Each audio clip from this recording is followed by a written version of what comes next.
Check out what just rolled in for a full service.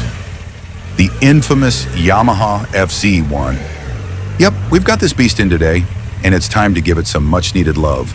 But before we dive in, let's give it a quick listen.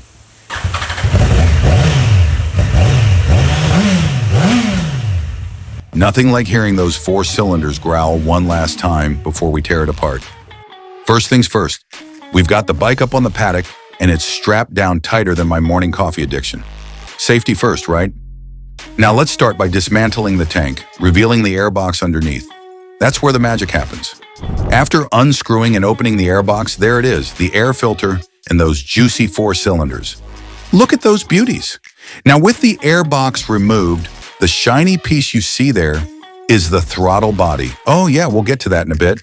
But first, we've got to remove the headlight assembly because it's time to check the fork oil and cone set. We start by loosening the check nut and removing it. One by one, we're taking apart the forks. It's a bit of a workout, but hey, we've got this. Once the handlebars are off, we unbolt the lock nut to dismantle the lower T. Oh, and while we're at it, time for that throttle body to get its shine on. Not too bad, but hey, we can do better. Let's get that baby gleaming, shall we?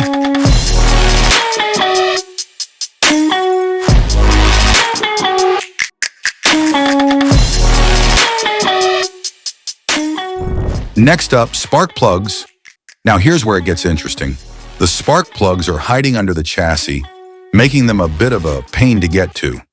So we're going in from behind the radiator. Don't worry, the radiator's loosened. During the process, we found one ignition coil with a broken plug. Which explains that slight irregular firing we heard. That one cylinder was probably just sitting there taking a nap while the others did all the work. We're swapping out the old spark plugs for some brand new iridium ones. Fancy, right? But before we show you those, let's grease up the front wheel bearings and check the cone set. Luckily, the cone set's fine. Just needed a bit of grease. Back it goes, followed by the lock nut, handlebars, and finally the check nut. Boom, that's the front end done. Time to check the fork oil. It's looking clear, so we're topping it off and tightening everything back in place. Forks, check. Now, onto the brake pads.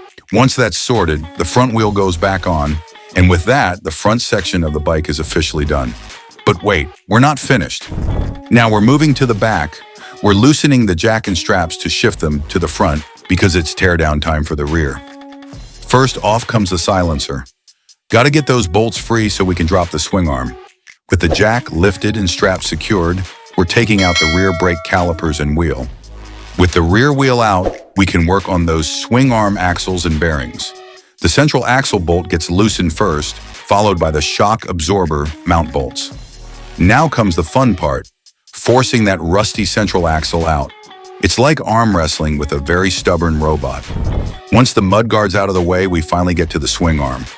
One side's bearings get a clean and grease job, while the other side has these pin bearings which we clean, grease, and carefully put back in place. They're on the shock joints and shock absorber mounts. This process takes time, but it's worth it. You don't rush greatness. Next, we clean the sleeve that goes into the swing arm, grease the axle, and refit everything. That's some solid progress. Now check these out. Brand new iridium plugs, fresh out of the box. And remember that broken ignition coil? Yep, we've got a shiny new one to replace it. Oh, and the client wanted new tires, so we recommended some Pirelli Rosso 2s. Front and rear, baby. The owner also wanted the rims repainted, so we've unmounted the discs to get them ready for a fresh coat of black paint because, honestly, that old paint job was flaking like a bad sunburn. The newly painted rims and fresh tires are here, looking slick. Let us know what you think in the comments.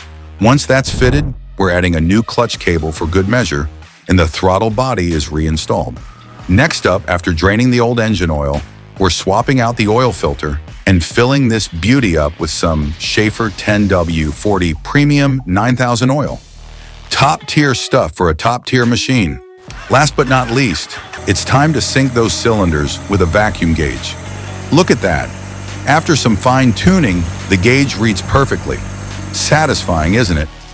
Now that the calibration's done, we're refitting the airbox, velocity stacks, and air filter. The airbox gets closed up, the tank goes back on, and voila. The Yamaha FZ1 is officially serviced and ready to roll.